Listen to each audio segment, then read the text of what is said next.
There's a lot of different definitions for cloud computing. And what I'd like to talk about today is how cloud computing is really about a new model for developing applications. A lot of people think cloud computing is just virtualization, or taking a virtual image and moving it to a public provider.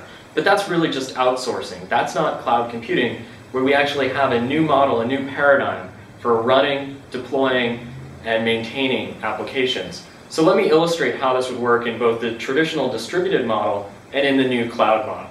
So in a traditional model, you have your data input, which is then goes to a number of different functional components. Let's say maybe a database, and from there maybe a web server, and the web server may then go to an application cache, which then provides the final output for that input data.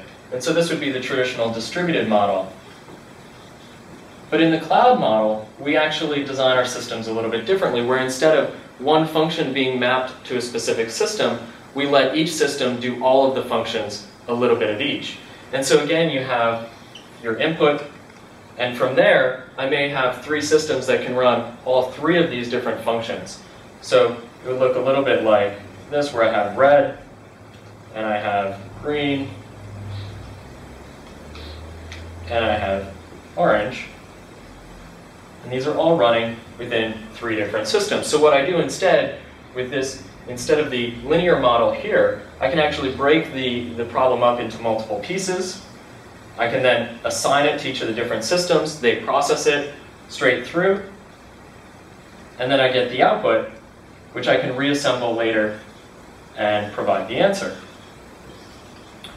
So you can see here, I can actually do some amount of activity in parallel. So let's think about this. What happens when an application fails in the distributed model? So an application here, a piece of the functionality of the system fails. So that system fails and it blocks this application from performing. So the application is now down and it's not providing any output.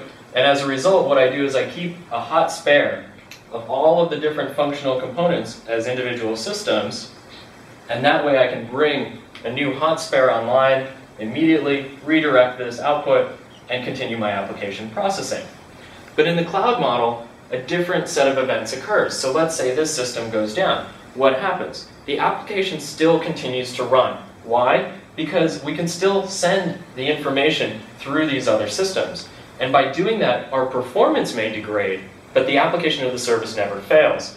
And so what happens is we keep a hot spare here, and this hot spare we can then redirect our traffic to. So when this system fails, I redirect the traffic to the hot spare. The hot spare then redirects its output to the output node. And as we can see, we can bring the performance back up with just a single hot spare available. So what does this mean in terms of efficiency? Well, notice in the distributed model, I have to keep a copy of every single functional node. So that means I now have 2n, the number of nodes I need, or 2 times the number of nodes. But in the cloud model, I only need to keep this one hot spare because it can keep performing the application.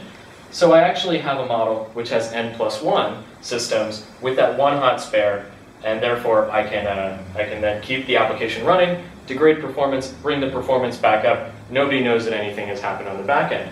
Why is this important? Cloud providers typically don't guarantee an SLA, or a level of reliability. So in the distributed model, you run it in-house and you guarantee very, very high SLAs, and you pay the cost of that. But in the cloud model, you take advantage of the economy of scale, and as a result, you sacrifice some reliability, but instead write your application in a way that's aware of this lack of reliability in the underlying system, and as a result, it can continue to process and provide just as much performance as the distributed model. So when you think of cloud computing, it's not just about this notion of virtualization, it's really in the applications. And if we change the way we write our applications, you can see that the improvements in efficiency in terms of the number of systems I'm running, the capacity I'm using, and the energy that's being consumed is dramatically reduced. And that's why cloud computing environments really need to focus on the applications and not just the infrastructure.